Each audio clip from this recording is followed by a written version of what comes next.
Olá, tudo bem com vocês? Comigo tudo ótimo. Sejam muito bem-vindos ao Espaço Contar. E estamos aqui com mais... Olá, tudo bem com vocês? Comigo tudo ótimo. Sejam muito bem-vindos ao Espaço Contar. E estamos aqui com mais um vídeo para o De Olho na História Espacial, Érico Veríssimo para crianças. Estamos aqui com o terceiro vídeo, a primeira trilogia de livros do Érico Veríssimo para crianças. No decorrer do canal, dos anos, do tempo, eu vou colocar mais 3 vídeos aí, mais 3 vídeos nessa pastinha do Érico Veríssimo. Então, vocês fiquem de olhos na playlist, que lá tem todas as pastinhas com todos os autores que eu tô lendo, tudo organizadinho, ok? Lembrando que eu tô na década de 30 ainda, mas como é dentro do espacial, eu desrespeito um pouco a minha regra cronológica. Então vamos lá, As Aventuras de Tibiriquara. As Aventuras de Tibiriquara já começa a ser um livro interessante no prefácio, porque o autor ele propõe que se ninguém gostar da história, se você mesmo que está lendo não gostar da história, não é culpa dele, porque não é ele que escreveu a história, foi o Tibiriquara. Então ele já faz essa brincadeira com o leitor de o autor ser o personagem. É muito interessante isso. O livro é narrado em primeira pessoa, tanto no presente como no futuro. E, o que acontece? A princípio parece ser uma fantasia, porque o Tibiriquara, ele começa a contar a sua história antes de 1500, até 1942. Antes de 1500, ele era de uma tribo Tupinambá. Tupinambá. De uma tribo Tupinambá. E eu sempre fiquei pensando assim, os livros de história são sempre eurocêntricos, sempre dão o olhar da Europa. O descobrimento do Brasil em 1500. Tá, mas o Brasil já era descoberto pelos índios muito antes, nem sei quanto tempo antes, se você souber, deixa aqui na descrição. Então isso sempre ficou na minha cabeça, como que será que foi antes, né? Antes desse, entre aspas, descobrimento do Brasil. E eu acho que o Érico também ficou com esse interesse. E ele, não só isso, como daí ele repassou a história do Brasil. É um livro muito interessante, assim, para ser usado até na escola. É muito interessante esse livro. Para qualquer um, na verdade, é muito interessante esse livro. Bom, então ele é narrado em primeira pessoa no presente e no futuro. A princípio, ele parece ser fantástico, porque como que um homem consegue atravessar 400 anos, desde antes de 1500 até 1942? Viu? Ninguém sabe, né? Mas eu vou contar o segredo. Vivo e rijo, como ele diz aqui. Mas estou certo... Ele falando, mas estou certo de que após a leitura do capítulo intitulado O Segredo do Pajé, todos vocês aceitarão o fato, como também farão o possível para seguir os conselhos de feiticeiros, a fim de vencer o tempo e a morte. Então, se você quer vencer o tempo e a morte, que é o que todos nós humanos queremos, o pajé aqui, ele até dá aguça a curiosidade. No capítulo do pajé, O Segredo do Pajé, tem lá a resposta de como. E isso é também uma coisa incrível, genial desse livro. Como eu falo para vocês, livros sempre tem arcos. O arco da aventura, aqui tem um arco histórico e tem esse arco filosófico aqui da eternidade. Qual é o segredo do pajé? Como esse vídeo aqui é para incentivadores da leitura, e eu quero incentivar vocês a ler esse livro e depois repassar para crianças, eu vou falar o segredo do pajé, tá bom? Aqui sempre vai ter spoiler, sempre vai ter o livro completo nesse canalzinho. Então, o que é o segredo do pajé? É como que você pode ser sempre jovem e eterna. O pajé, ele conta pro Tibiriquara que ele não conseguiu fazer isso porque ele descobriu isso quando ele era muito velho. O segredo é você ter seus filhos perto de você. Ensinar tudo que você sabe para o seu filho. A partir do momento que ele sabe tudo que você sabe, ele vira como se fosse uma continuação sua. Percebendo isso, o Tibiriquara pegou o filho dele e passou tudo que ele sabia para o filho dele. Mas para facilitar a história, para deixar a história mais rica, ele deu o nome do filho dele de Tibiriquara também. Então, o Tibiriquara, as pessoas viam na rua, não sabiam quem era um e quem era outro. Então, o Tibiriquara depois foi uma nova geração, estava lá o Tibiriquara. E o filho continuou o processo e fez o outro Tibiriquara. E outro Tibiriquara, passando os anos e trazendo toda essa bagagem ancestral com ele, até que em 1942 ele já era um carioca de Copacabana num estúdio escrevendo. Mas ele era um Tibiriquara. Ele trouxe tudo aquilo e nos contou nesse livro. Então é muito interessante esse resgate do amor entre pai e filhos, né, entre família.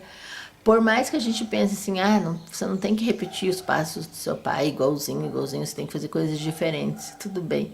Mas também, nesses tempos, é muito bonito você respeitar o ancestral, o saber ancestral. Isso é uma coisa muito bonita desse livro. Então, o que acontece? O Tibiriquara significa cemitério. E ele nasceu feio, fraco, tristonho. Mas ele se fortaleceu, ele venceu esse nome, essa carga desse nome.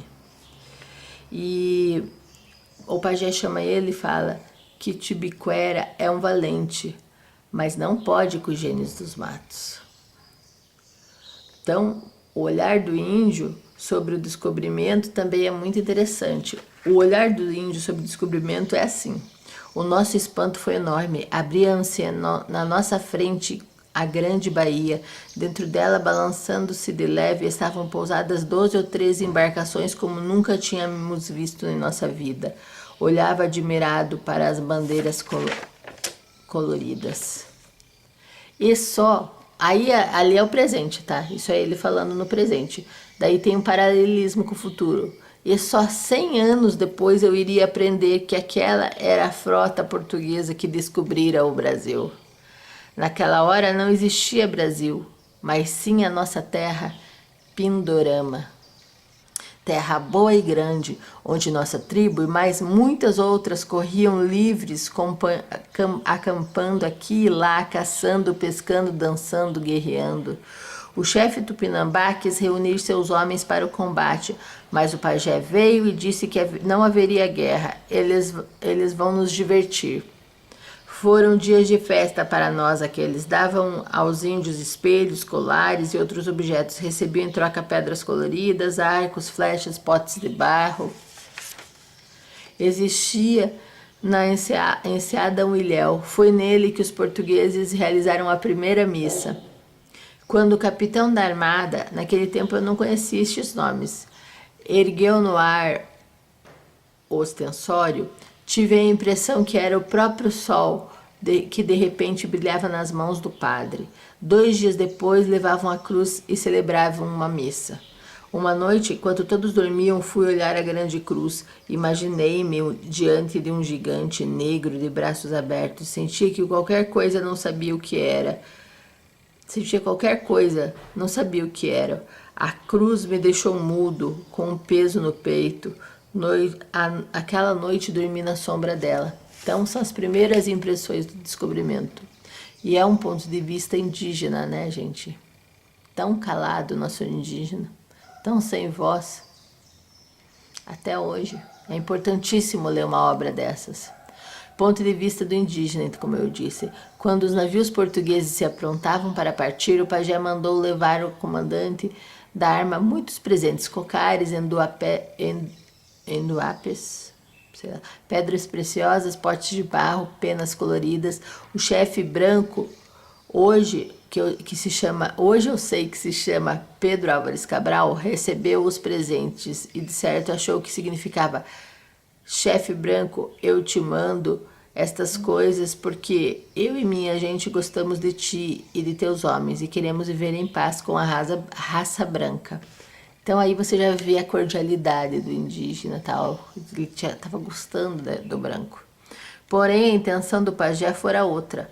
Mando isso, ele acha que esse pensamento, ele acha que os brancos tiveram sobre ele. Porém, a intenção do pajé fora outra.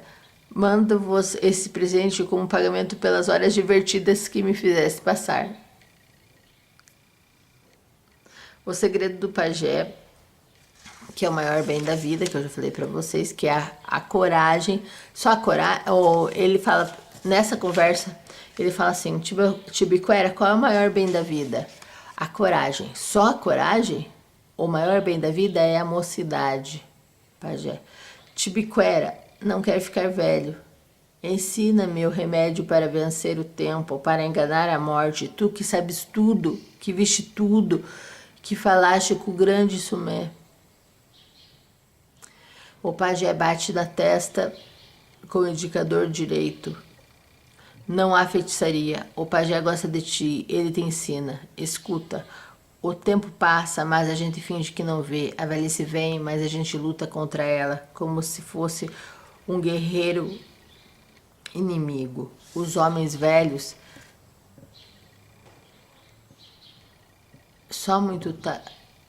os homens velhos ficam velhos sem querer. Só muito tarde é que percebi isso. Tibiquera pode vencer o tempo, Tibiquera pode iludir a morte. O remédio está aqui, tomou a bater a testa. Está no espírito, um espírito alegre e são vence a morte. Tibiquera morre, os filhos de Tibiquera continuam, o espírito continua, a coragem de Tibiquera, o nome de Tibiquera, a alma de Tibiquera. O filho é a continuação do pai. E o teu filho terá outro filho, o teu neto também terá descendentes, e o teu bisneto será bisavô de um homem que continua o espírito de Tibiquera, e que, portanto, ainda será Tibiquera. O homem em relação à sua história também é outra questão importantíssima nesse livro. O corpo pode ser outro, mas o espírito é o mesmo. E eu te digo, rapaz, que isso só será possível se entre o pai e o filho existe uma amizade, um amor tão grande, tão fundo, tão cheio de compreensão, que no fim Tibiquera não sabe se ele ou o filho são duas pessoas ou uma só. Se me pedissem uma definição de história, agora sim, o que quer dizer história? Se me pedissem uma definição de história, eu diria, é a narrativa da aventura do homem no universo e no tempo. Ou então, é um romance de aventuras que se passa na Terra e tem como personagem principal a humanidade. Um dia deste, lendo uma pequena história do mundo do meu amigo H.G. Wells, famoso escritor inglês, encontrei um trecho. A história do nosso mundo é ainda muito imperfeitamente conhecida. Há coisas de um par de séculos, os homens só eram senhores da história dos últimos 3.000 anos. O que havia acontecido antes é objeto de lenda e especulação. Mas seja como for, história é uma maravilha. 30 anos após o descobrimento, fez-se a primeira tentativa de povoação. Daí começam as capitanias hereditárias aqui no Brasil. Meu filho, pai de um filho, que recebeu também o nome de Tibiquera, cresceu à nossa sombra. Passei a amar meu neto como se fosse meu filho. Era uma cadeia de afeição, compreensão, camaradagem. Contei a meu filho o que o pajé me contou a respeito do tempo, da morte e da eterna mocidade. E o resultado de tudo isso é estar eu hoje aqui, depois de mais de 400 anos sem saber se durante todos esses 4 séculos eu fui apenas uma pessoa ou uma série de pessoas do mesmo sangue, com o mesmo espírito. Não importa. De qualquer forma, não importunarei mais vocês com essa história. Para facilitar a narrativa, vamos admitir que só existiu um Tibiriquara. Este que está agora contando suas aventuras, que coincidem até certo ponto com as aventuras do Brasil. Tibiriquara foi pego por outra tribo. Ele ia ser morto, cozido com água fervente e devorado. Quando o índio ergueu o tacape, Tibiriquara fechou os olhos e de repente ouviu uma voz de longe. O homem que ia matá-lo deixou cair a tacape. Tibiriquara achou que era Tupã, mas era Anchieta. Deus único. Tibiriquara só aceitou o Deus único quando Anchieta disse que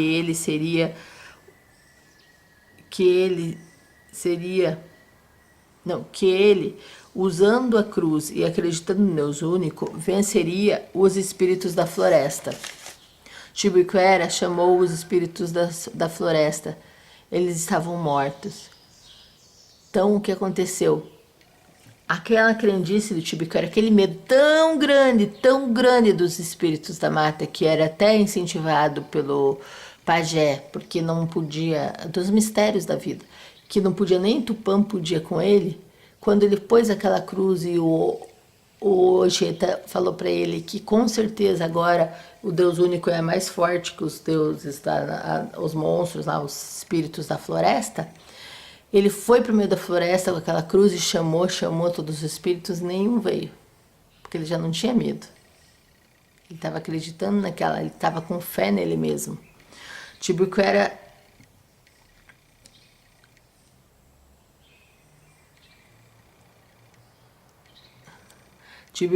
depois de um tempo, ficou com Anchieta, foi educado, catequizado, né, por Anchieta.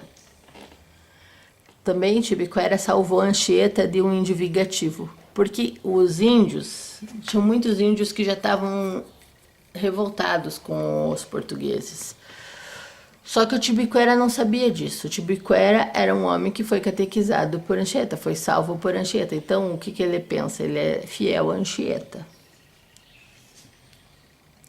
Chegou a notícia de que índios se revoltaram em algumas capitanias, aliaram-se aos franceses e queriam expulsar os portugueses do Brasil. Isso é interessante. Existiam várias tribos indígenas acho que são os tupinambás, mas os portugueses se aliaram a alguns. E os outros ficaram assim com ciúmes, falaram assim, por que se aliou com ele, não com a gente e tal. E os outros se aliaram com os franceses, holandeses, com outras pessoas, nesse caso aqui com franceses, e queriam expulsar os portugueses do Brasil. Para Tibiriquara, pouco importava que o Brasil ficasse com portugueses ou franceses, mas acontece que o seu amigo José de Anchieta era de corpo e alma devotado aos portugueses. As dores deles eram as minhas dores. Então ele era ingênuo, né, gente? Ele achava que, como o Anchieta salvou a vida dele, mostrou para ele o Deus único e tal, e ele deixou de ter medo dos espíritos da mata, ele devia a favor, né? Aquela ingenuidade. Depois da expulsão dos franceses, o governo de Lisboa dividiu o Brasil em dois governos, do norte e do sul. Dom Felipe, rei da Espanha, anexou Portugal à sua coroa e o Brasil passou a domínio espanhol. Em 1612, os franceses no Maranhão foram expulsos. A Holanda, que se achava em guerra com a Espanha, teve uma boa desculpa para invadir o Brasil. Guerra de emboscada, lá na Guerra da Emboscada, Tibiriquara colocou fogo na frota holandesa. Índio Caramuru, Henrique Dias, que comandava o grupo de pretos, gente brava também. Então, nessa Guerra da Emboscada contra os holandeses, o Índio Caramuru ficou na história, e o Henrique Dias também, que comandava o grupo de pretos, gente brava, né? Também, com coragem. Tibiriquara se perdeu O conde Maurício de Nassau foi chamado para defender a colônia holandesa. Tibuquera era cavaleiro. Nassau despertou a paixão de Tibuquera pelos livros e mostrou um globo terrestre. Portugal se libertou da Espanha, mas Nassau não quis abandonar o Brasil e Tibuquera ficou com ele. Em 1654, findou o domínio holandês. As bandeiras que aconteceram em 1531 a 1772, o Tibuquera participou da bandeira de Fernão Dias.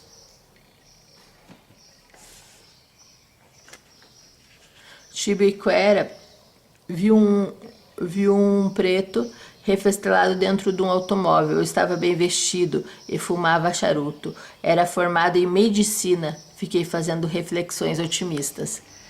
Então pensa, gente, o indígena e o negro, eles sempre tiveram essa simpatia, né, da minoria não, né, mas dos que não eram brancos, assim. Eles sentiam na pele os abusos dos brancos. Então ele viu um preto refestelado dentro de um automóvel. Estava bem vestido e fumava charuto. Era formado em medicina. Ele pensou, se ele se formou, eu também posso, né? É representatividade. Enfim, neste bom Brasil velho, não há ódios de raça. É impossível o homem de cor conseguir posição na sociedade e na política. É o que eles falavam. Enfim, neste bom Brasil velho, não há ódios de raça. É possível um homem de cor conseguir posição na sociedade e na política. Até parece, né, gente? Até hoje a gente tem pouca representatividade negra e indígena. Logo que tomaram conta do Brasil, os portugueses verificaram que não podiam contar com os índios para o trabalho na lavoura. O indígena era andejo, não se sujeitava a ficar de sol em sol lavrando a terra. Então os portugueses pensavam em trazer negros da África, vendê-los no Brasil como escravos. Em 1677, Tibuquera, embora índio e com a cruz de Deus único, ele ter prestado trabalho a Portugal, foi preso como escravo. Mandaram Tibuquera para a lavoura. Lá ele fez amizades com africanos. Um de apelido Rapadura o convidou para fugir para o quilombo dos Palmares. Zumbi é um grande e valente. Tibuquera passou dias felizes em Palmares. Havia ali muita paz e ordem. Tibuquera ficou 1 ano lá. Então ele ficou lá no quilombo dos Palmares.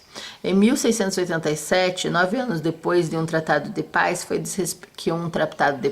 desrespeitado e destroncaram Palmares, Tibuquera fugiu. O tempo é uma coisa muito relativa e vaga. 100 anos são 100 dias na história de um povo.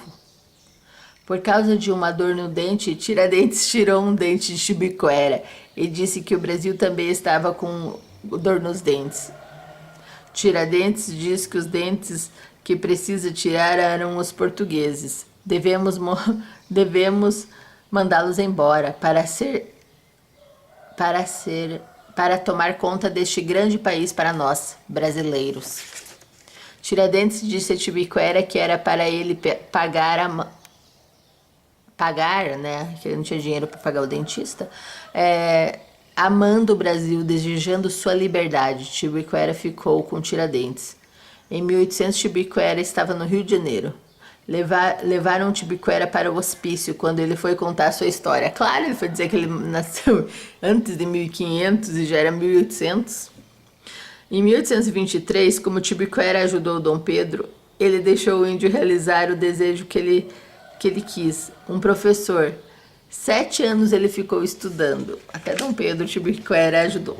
Tibuquera viu o feitor batendo em uma negra. Não se conteve, segurou o braço e tirou o chicote. Tibuquera deu um soco e derrubou o feitor. O patrão surgiu furioso, trazendo consigo cabos armados. Tibuquera fugiu para o sul e lutou com os farrapos. Tibuquera se cansou depois que em 1845 foi assinado a paz, resolveu não tomar parte em revoluções. Também já tinha participado de todas as revoluções, né? Conseguiu emprego em uma loja do Rio Grande do Sul. Estava na casa de uma família amiga e se empolgou ao contar sua história. Foi para o hospício de novo. Acompanhou as guerras pelo jornal. Comprou livros, mas os livros lhe deram asas à imaginação e vontade de lutar. José do Patrocínio, neto de negros, queria acabar com a escravatura do Brasil. Tibiquera cria juízo. Relendo agora o que escrevi, até este capítulo vejo que minhas aventuras foram uma sucessão de guerras, revoltas, cenas doídas, conspirações e brutalidades. Confesso que gostei de tudo isso e que sempre lutei com o maior prazer. Hoje sou um cidadão civilizado e sereno que detesta sangue, que não pratica violência e que procura ter boa vontade, tolerância e compreensão para os outros homens. Enquanto eu andava dando tiros como um desesperado, nos campos do Paraguai, nas coxilhas do Rio Grande do Sul ou arredores de Montevidéu, em outras partes do mundo, homens silenciosos e sábios, metidos com seus laboratórios, faziam maravilhosas excursões pelo país da matemática, da física, da química, astronomia e biologia. Enquanto eu empenhava fuzis, eles manejavam o microscópio ou telescópio. Minha espada cortava para matar, mas os bisturis dos médicos cortavam para salvar. Minha atenção foi centrada para as máquinas de destruição, mas homens sábios e silenciosos dos laboratórios estavam inventando máquinas para construir e salvar vidas. Tibiquera quis ler a vida dos grandes vultos da história, santos, inventores, descobridores, artistas e escritores. Tomou nota dos inventos e descobertas mais importantes da humanidade e resolveu tomar juízo. Paralelo entre os grandes inventores e minhas aventuras. Reencontro com os livros. Em 1942, procurei emprego para a Companhia Agradável dos Livros. Estudei literatura. Um conselho: procure ler um bom compêndio de literatura.